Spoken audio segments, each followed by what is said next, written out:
Gendeng bako Khalafatu Yahawaditi Iyamuhu Binafsihi Wadaniyat Kudak Biroda Bismillahirrahmanirrahim. Assalamualaikum warahmatullahi wabarakatuh. Innal hamdalillah nahmaduhu wa nasta'inuhu wa nastaghfiruh wa na'udzu billahi min shururi anfusina wa min sayyiati a'malina may yahdihillahu fala mudilla lahu wa may yudlil fala hadiyalah. Asyhadu an la ilaha illallah wahdahu la syarikalah wa asyhadu anna sayyidana Muhammadan abduhu wa rasuluhu la nabiyya ba'dahu. Allahumma shalli ala sayyidina Muhammad wa ala alihi sayyidina Muhammad. Sahabatul albab ya. Alhamdulillah hari ini kita bisa kembali dalam video lanjutan kita, di mana hari ini saya akan mengisahkan satu kisah yang dibawakan oleh Sayyidina Umar bin Khattab. Ketika Sayyidina Umar bin Khattab sedang duduk bersama Rasulullah Shallallahu Alaihi Wasallam dan para sahabatnya, duduk-duduk santai, namun penuh dengan ilmu di dalamnya. Pada hal itu tiba-tiba datang seseorang yang menggunakan pakaian yang sangat putih bersih. Ya, nggak ada tanda-tanda di pakaiannya itu kayak bekas perjalanan jauh. Artinya di bajunya itu nggak ada bekas keringat, kemudian tidak ada bekas kotoran ataupun bekas tanah yang menempel, itu nggak ada. Semuanya bersih, putih. Kemudian rambutnya juga sangat hitam, klimis, mengkilat ya. Tanda bahwa tidak ada bekas keringat di rambutnya. Artinya seharusnya ini orang dekat, tetangganya para sahabat, tetangganya Rasulullah, tetangganya Sayyidina Umar bin Khattab. Ya. Namun anehnya para sahabat satupun termasuk Sayyidina Umar itu tidak ada yang mengenali dia. Kemudian tiba-tiba dia duduk di depan Nabi, langsung duduk depan Nabi. Kemudian lututnya ditempelin ke lutut Nabi Shallallahu Alaihi Wasallam, berhadapan begini ya, lutut Nabi dengan lututnya dia. Lalu orang tersebut juga meletakkan telapak tangannya ke paha Nabi. Nah, kemudian orang tersebut nanya sama Rasulullah Shallallahu Alaihi Wasallam, ya Muhammad, akhbirni anil Islam. Wahai Muhammad, kabari aku, ajari aku, beritahu aku apa itu Islam. Apa jawaban Rasulullah? Al-Islamu an tashhadu an la ilaha illallah wa anna Muhammadar Rasulullah wa tuqimas shalah wa tu'tiyaz zakah wa tasuma ramadhana wa tahujjal baita in istata'ta ilaihi sabila.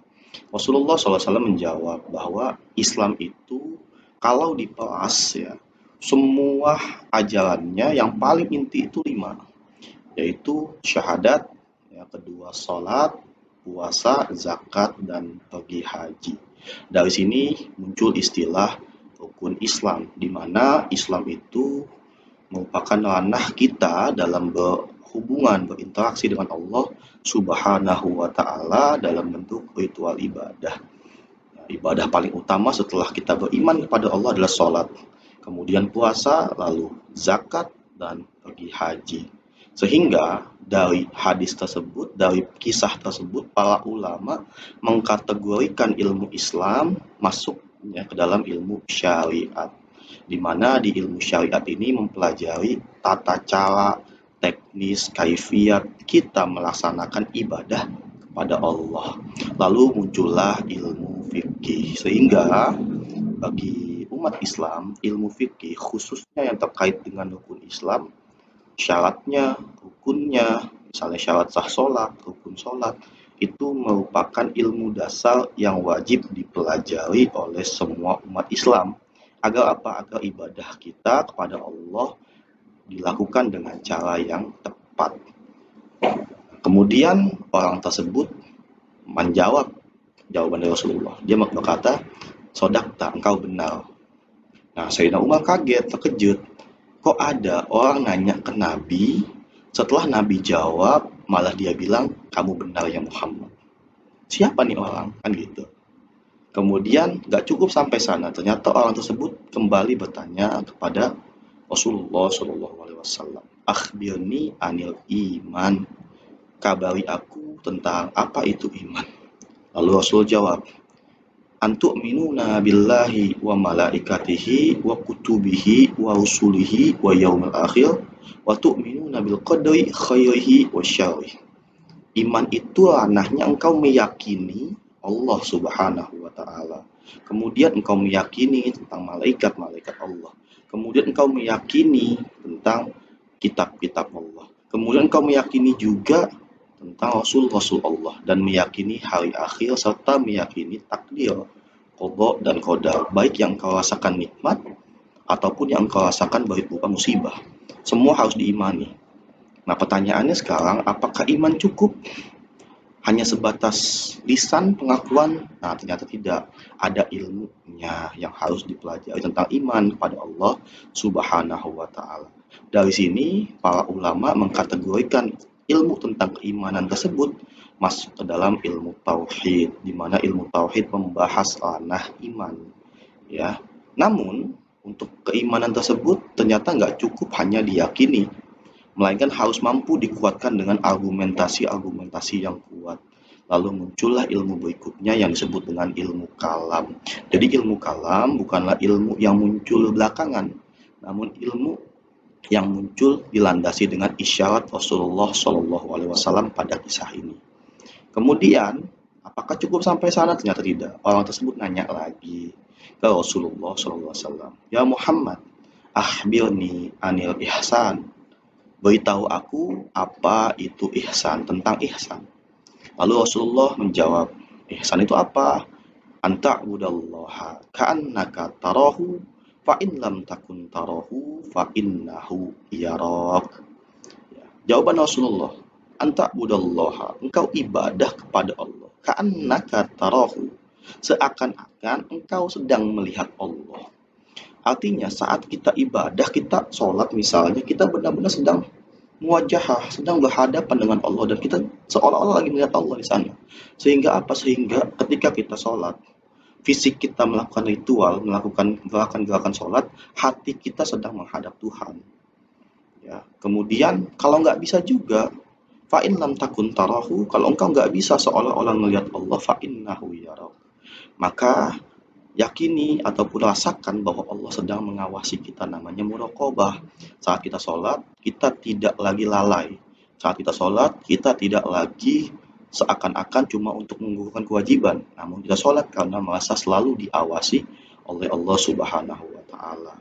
Nah, artinya di sini masuk ke ranah batin sholat atau batin puasa atau batin baca Quran. Yang disasar di ilmu ini bukan lagi tentang bagaimana cara kita sholat, tapi bagaimana atau apa yang kita rasakan ketika kita sedang sholat atau sedang ibadah yang lainnya. Maka dari sini para ulama mengkategorikan ihsan ke dalam kategori ilmu yang ranahnya memperhalus kepekaan batin kita. Dari sini muncul satu fan ilmu yang disebut dengan ilmu tasawuf, di mana dalam ilmu tasawuf diajarkan bagaimana kita berakhlak pada Allah Subhanahu wa taala dan mencari rasa dari setiap ibadah yang kita lakukan. Dari situlah muncul, ya, disebut oleh orang-orang kekinian dengan tazkiyatun nafs, ilmu mensucikan jiwa manusia. Nah, kemudian ditanya lagi mata sa'ah, kemudian dijelaskan oleh Rasulullah tentang tanda-tanda kiamat. Lalu di akhir Rasulullah bertanya kepada Sayyidina Umar, ya, wahai Umar, engkau tahu nggak siapa yang datang? Lalu Rasulullah SAW bertanya kepada Umar seperti itu, dan Sayyidina Umar menjawab, Allahu wa Rasuluhu a'lam, Allah dan Rasulnya yang lebih tahu siapa dia. Kemudian Rasulullah SAW menjawab, ya, huwa Jibril, dia adalah malaikat Jibril. Apa tujuannya datang? Atakum yu'allimukum dinakum. Malaikat Jibril datang kepada kalian untuk mengajarkan kalian, para sahabat, dan nanti turunannya kepada kita, ya. Yu'allimukum, ngajarin kalian, dinakum, tentang agama yang ada di agama kalian. Artinya ketika kita ngebahas satu agama, khususnya Islam di sini, maka kandungannya kurang lebih 3 hal itu, yaitu tata cara ibadah kepada Allah dalam bentuk ritual fisik, ya, sholat dan segala macam. Muncullah ilmu syariat atau ilmu tentang bagaimana cara ibadah. Dari sini muncul ilmu fikih, maka ilmu fikih menjadi fan ilmu yang sangat harus kita pelajari. Yang kedua adalah tentang keimanan kepada Allah dalam bentuk ilmu tauhid, ya, iman, di mana dari sinilah muncul ilmu kalam. Ilmu kalam menjadi satu fan ilmu yang harus kita pelajari juga. Dan yang ketiga adalah ilmu bagaimana mensucikan jiwa kita. Para ulama menyebutnya dengan ilmu tasawuf atau ilmu tazkiyatun nafas, di mana agar sholat kita penuh dengan rasa, agar ibadah kita berbekas dalam jiwa, maka dipelajarilah ilmu tazkiyatun nafs atau ilmu tasawuf. Baik teman-teman, demikianlah anjuran atau arahan Rasulullah Shallallahu Alaihi Wasallam dalam kisah tersebut, yang kisah tersebut diriwayatkan oleh Imam Muslim dan disatu oleh Imam Nawawi dalam kitabnya Hadis Arba'in An-Nawawi, 40 hadis pilihan dari Imam Nawawi. Nah, maka jangan lupakan 3 ilmu tersebut harus kita pelajari, sehingga apa? Sehingga agama kita semakin hari semakin lebih baik dan lebih baik lagi. Mungkin sekian dari saya, kurang lebihnya mohon maaf. Kita ketemu lagi dalam video selanjutnya. Assalamualaikum warahmatullahi wabarakatuh.